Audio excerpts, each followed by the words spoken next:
Unfortunately, this is the world we live in, and if students are aware and able to assist us with school security by reporting what they see as soon as they see it in a timely manner so it can be taken care of and procedures and policies can work, it really is the best way, or one of the best ways to keep a school safe.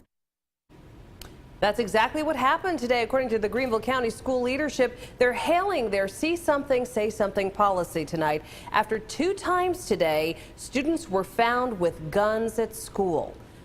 So investigators say the first incident happened around 7:30 this morning at Oakview Elementary. They say a 5th grader brought an airsoft gun to school. And then about an hour later, deputies went to Woodmont Middle for reports of a 6th grader with a loaded pistol. Both students are facing several charges, and they've been recommended for expulsion. 7 News reporter Stephanie Bornman is live here in the studio at 7 on Main with developing details on this. Steph. That's right. Investigators and Greenville County school leaders are praising the brave students who spoke up to report their classmates. They say swift action on behalf of those students is the reason both incidents were resolved safely and without injury.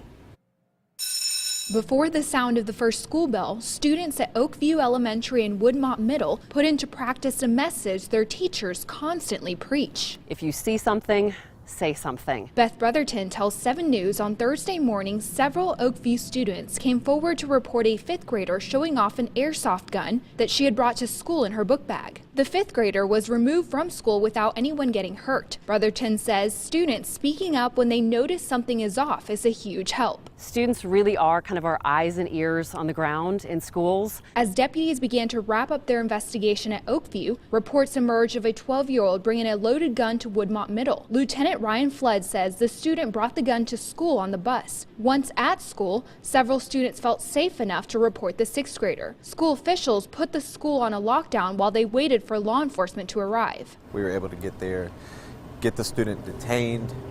Everyone was unharmed and the school was safe. Flood says the bravery of the students in both cases helped keep everyone safe, but community activist Tracy Fant says more should be done to protect students. We've been pushing the metal detector petition for almost 3 years now, and we know that it's not a fix-all or end-all to the situation. However, we don't believe that waiting on children to tell on each other is a fix either. Amy, both students were actually charged with having a gun on school campus, and the Oakview student was also charged with making threats. According to investigators, yesterday there was some sort of altercation with another student and she threatened to shoot that student. So that was the elementary kid. What about the middle schooler here in this gun situation? Loaded pistol at school. Do we know why? Any motive there? It's interesting that you asked because my photographer Cody and I were actually wondering the same thing. And according to investigators, everything that they've learned so far about that, nothing led them to believe that the student was going to harm anyone else. But obviously, you know, more details could develop as they continue to look into this case. All right. Well, we will keep on top of the situation. It's an important issue. Steph, Absolutely. thank you. Thank you.